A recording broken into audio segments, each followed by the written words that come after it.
ভাবো আমি এমন কিছু কখনো বলিনি, আমাদের মাঝে এমন কিছু কখনো হয়নি। সরি। জোর করে তো ভালোবাসা পাওয়া যায় না, তাই না? It's okay. আমি আর কখনোই এসব বলবো না বা তোমার সামনেও আসবো না। জ্বর আসবে হয়তো বা, কিছুদিন জ্বর থাকবে। বাবা আছেন, উই উইল ম্যানেজ। মৌ, তোমার নাক অনেক ঘামে। যার সাথে বিয়ে হবে তোমার, সে তোমাকে অনেক আদর করবে। ভালো থেকো। আসে।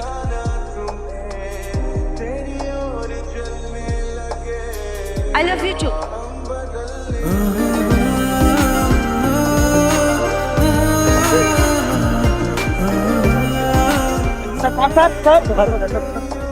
মালটা মনে হয় কেন হসপিটাল থেকে সকালে চল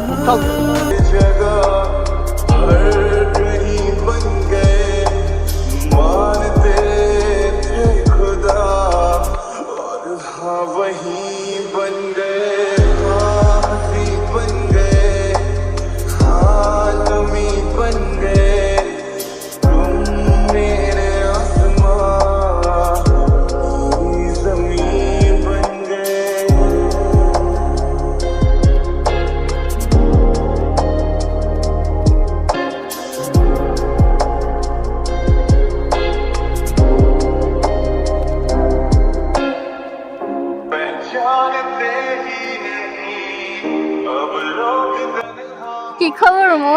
কোনো খবর নাই।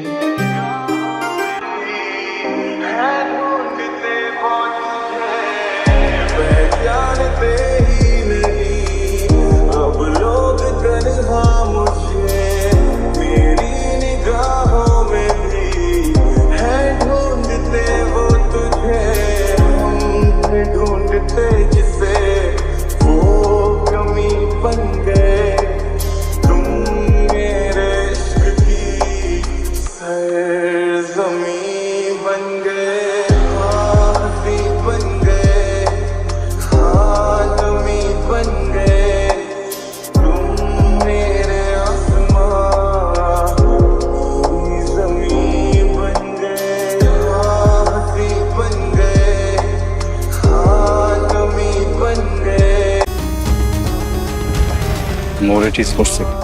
দেখ, যা হবার হইছে। শুধু শুধু মেয়ে মানুষ নিয়ে নিজেদের ভিতরে ঝামেলা করার দরকার নেই।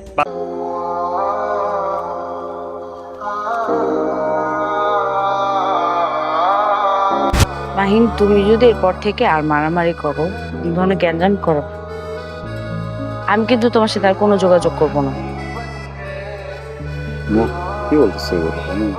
হ্যাঁ, কারণ আছে। কারণ তোমার বাবা কিন্তু অনেক আপসেট ব্যাপারটা নিয়ে। পরে কিন্তু এই পুরোটা দায়ভার আমার উপরে আসবে যে আমার জন্য তুমি সব করতেছো।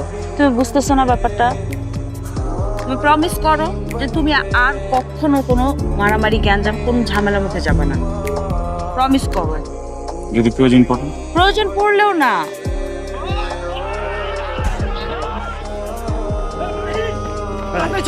ক্যাম্পাসে একটা মাথা ফাটা ফেলছে। মাহিন, আজকে না প্লিজ।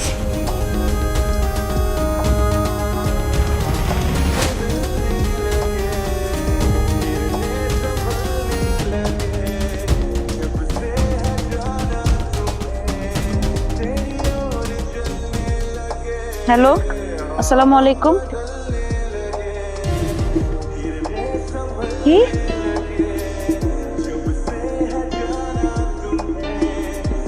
বাইরে আমার 4টি পালা কুকুর দাঁড়িয়ে আছে। তুমি তুমি যদি ওদের খাবার হতে না চাও, তাহলে আজ এক্ষুনি তুমি শহর ছেড়ে চলে যাবে। এক্ষুনি চলে যাবে।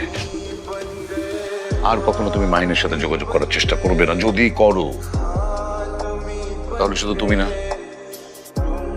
তোমার জ্ঞাতি গোষ্ঠী সহ, তোমার মামার বাড়ির সবাইকে সহ একদম মাটির 3 হাত নিচে আমি গেড়ে দেব। তুমি জানো সেই ক্ষমতা আমার আছে। নাও, ইটস ইওর ডিসিশন।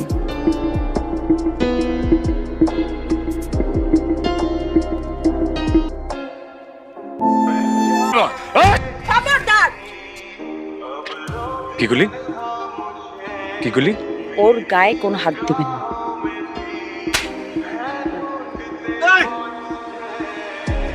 ওই কি করলি?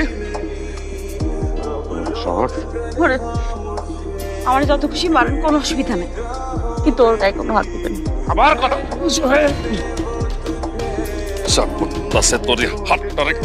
আমি বাজারে নিয়ে তুলে রাখি, যাতে এলাকার সমস্ত পুরুষ মানুষ দেখে আর ভয় পায়, জীবনে যাতে কোনোদিন বউর ভয় না তোলে।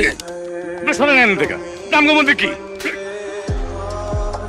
আপনি আমার গায়ে হাত তুলতেছেন কিসের জন্য? আমি নিয়ে যাই ওরে। এখন আবেগে বলতেছো নিয়ে যাবা, কিন্তু মাইয়া তোমার বিবাহিতা, দুদিন পরে যখন তোমার কথাটা মনে পড়বো, তখন যে তুমিও পশুটার মতো লাগে আচরণ করবো না, তার কি গ্যারান্টি আছে? আঙ্কেল,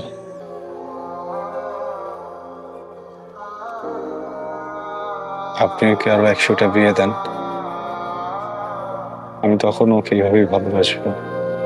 আমি না ওকে কোনো স্বার্থে ভালোবাসি নেই। আমি ওকে ভালোবাসি কারণ আমি ওকে ভালোবাসি। আমার প্রথম ভালোবাসা, একবার ওকে হারাইছি, আরেকবার ওকে হারাইতে পারবো না আঙ্কেল। না, আপনি প্লিজ, আমি ওকে নিয়ে যাই, আমি অনেক ভালো রাখবো। এত যখন ওরা ভালোবাসো, যদি ওরা সুখে রাখতে পারো তাহলে দাও, ইয়া দাও। নিয়ে যাও মানে? নিয়ে যাও মানে কি মামা? আমার সিদ্ধান্ত কোনো দাম নাই। আমি কে? আমি কি একটা মানুষ না? আমার বাবা মা ছোটবেলায় মারা গেছে। মামা, তুমি আর মামি, তোমরা আমার বড় করছো, পড়ালেখা শিখাইছো, ঢাকা শহর পাঠাইছো। ইউনিভার্সিটিতে পড়তে গিয়ে মানুষটা আমাকে ভালোবাসলো। তার ভালোবাসার কথা যখন সবার সামনে বললো, আমিও তাকে ভালোবাসতাম, কারণ মানুষটা আসলে ভালো। কিন্তু তার পরিবার আমাকে কোনোদিন মেনে নেয় নাই। আমাকে বাধ্য করছে তার কাছ থেকে দূরে চলে আসতে। আসলাম তোমাদের কাছে। তোমরা মনে করছো যে আমার জন্য দরকার এখন ভালো পাত্র খুঁজে বিয়ে দেয়া। তোমাদের সিদ্ধান্ত মেনে নিছি। আমার সিদ্ধান্ত কি কোনো দাম নাই মামা? আমাকে কেউ জিজ্ঞেস করলো না একটাবারও আমি কি চাই। মাহিন, মাহিন, আমি তোমার ব্যাপারটা বুঝতেছি। আমি বুঝতেছি তুমি কত কষ্টে আছো। কিন্তু মাহিন, আমি যেখানে বড় হয়েছি, আমার পরিবার, এই সমাজ, এই রীতিনীতি, এগুলো না তোমাদের স্ট্যাটাসের থেকে অনেক অনেক অনেক ডিফারেন্স। আমরা দুজন কোনোদিন এক হওয়ার মতো ছিলাম না। আমি ছোটবেলা থেকে এটাই জানি যে মেয়ে মানুষের বিয়ে একবার হবে, তার সংসার, স্বামী, তার দায়িত্ব, সেগুলো সঠিকভাবে পালন করতে হবে। আমার তো বিয়ে হয়ে গেছে মাহিন, এখন আমি কি করবো বল? আমার স্বামী খারাপ হোক, ভালো হোক, যাই হোক, আমার সংসার তার সাথেই করতে হবে। আমি এই সংসারে যখন পা রাখছি, এখান থেকে বের হবে শুধু আমার লাশ। আমি তো জীবিত অবস্থায় আমার স্বামী, সংসার, দায়িত্ব ছেড়ে তোমার সাথে চলে যেতে পারি না, পারবো না। আমি কোনোভাবেই এখান থেকে কোথাও যাব না, কোথাও যাচ্ছি না। আপনি নিশ্চিন্ত থাকেন।